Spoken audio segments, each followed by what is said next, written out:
아버지가 채소를 유기농으로 하셔서 그게 너무 궁금해서 배우다 보니까 거의 다 같은 식물이니까 같은 거겠지라고 생각을 했는데 굉장히 분야가 좀 다르더라고요. 그래서 마지막 4학년 때는 과수로 전공을 해서 그 사과에 좀 집중적으로 공부를 하게 됐어요. 저희 아버지가 레스토랑을 하시다가 그 IMF 때문에 쫄딱 망하고 들어왔거든요. 흙 만지는 게 되게 재밌더라고요. 만지면 부서지고 그 냄새가 아직도 기억에 남아요. 그래서 그때부터였을까요? 농부가 되고 싶었던 게. 7년 차가 됐는데 제가 대학을 들어갔을 때 아버지가 5년 정도 유기농 하시는 땅에다가 그 유기농 사과를 한번 심어보자 해서 사과 농사한 지는 이제 5년 차 들어가고 있습니다. 한 번 실패를 보게 되면 연이어서 실패할 가능성이 굉장히 높아요. 거의 다 과수가 그렇겠지만 그냥 한 해 농사가 아니고 2년 농사라고 생각을 해야 되는데 지금 달려있는 사과와 그리고 내년에 달릴 사과의 꽃까지 신경을 써야 돼서 굉장히 좀 어렵다고 볼 수 있죠, 어떻게 보면. 네. 힘들었던 점이 있다면 벌레가 눈앞에 막 돌아다니는 게 보여요. 근데도 손 쓸 수 없다는 거? 뭐 병이 와도 처음에 경험 없을 때는 눈 뜨고 그냥 지켜봐야 되는 거? 힘든 것들이 지금은 다 제가 지금 여기까지 오는데 성장 발판이 된 거라 어떻게 보면 힘들었다고 말하기보다는 경험이라고 말할 수 있을 것 같아요. 일단 첫 번째로는 제가 가꾸고 제가 처음에 올해 어떻게 해서 어떻게 재배를 해서 어떻게 수확을 해서 어떻게 판매를 해야 되고 또 마케팅은 어떻게 해야 되고 거기에 대한 뭐 실패나 성공을 모든 책임이 저한테 있는 거예요. 그러다 보니 책임감이 높아지고 그게 점점 성장하는 게 느껴져요. 제가 스스로가 성장하는 게 느낀다는 그 감정이 제일 재밌어요. 네. 그리고 잘 자랐을 때가 제일 기쁘죠. 진딧물 때문에 한 해 농사를 망쳤었어요. 왜냐면 진딧물 같은 경우는 잎사귀에 뒷면을 말고 들어가요. 이렇게. 그러다 보니까 친환경으로 쓸 수 있는 그 약을 써도 직접 맞지 않으면 안 죽는 거예요. 잡을 수 없어서 그때 엄청 좌절했었죠. 한 3년 차 때 그때 수확을 하나도 못했어요. 그걸로. 올해 작황 굉장히 좋았는데 우박이 왔네요.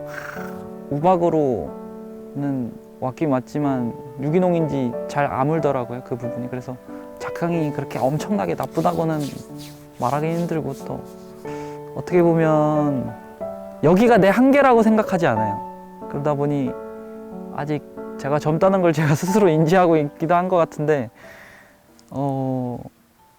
이게 저 여기까지 오는 데까지 실패를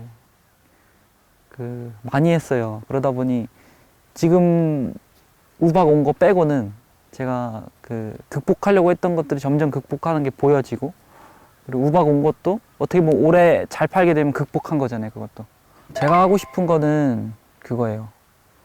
유기농 사과라고 해서 인식이 그러니까 어려운 농사라는 것도 있고 그리고 굉장히 비료 안 치고 농약 안 치기 때문에 힘든 농사라는 건 일반 소비자들도 알지만 그런 것들을 다 그냥 공개하고 싶어요.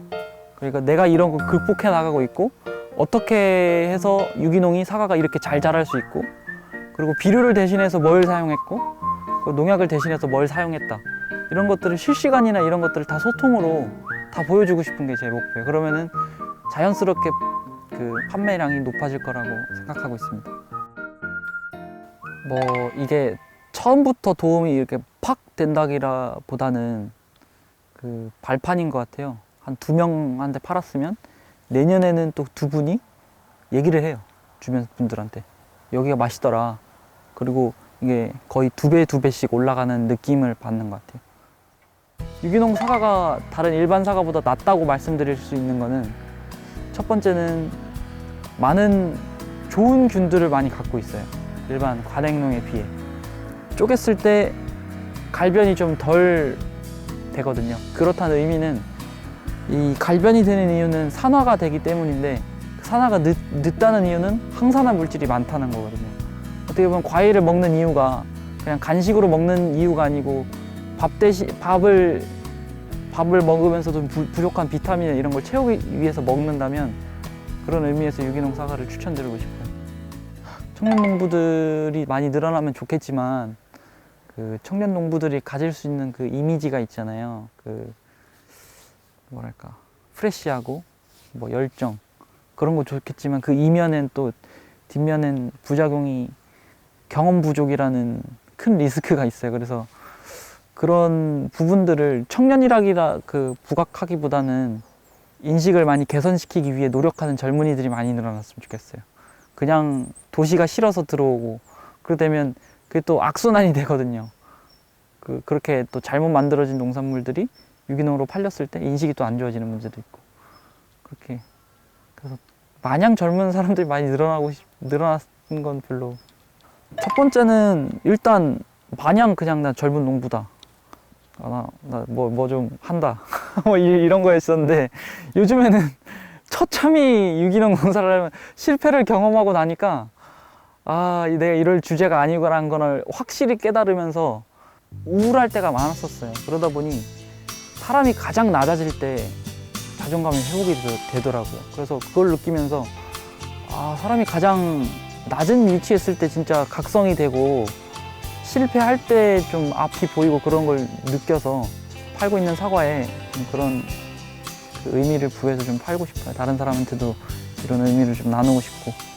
제가 꿈꾸는 건 솔직히 버킷리스트지만 저는 사과를 키우는 목적이 그냥 제가 돈 벌려고 하는 것보다는 좀 더 나은, 거창할 수 있지만 좀 더 나은 세상을 만들고 싶은 게 있어요.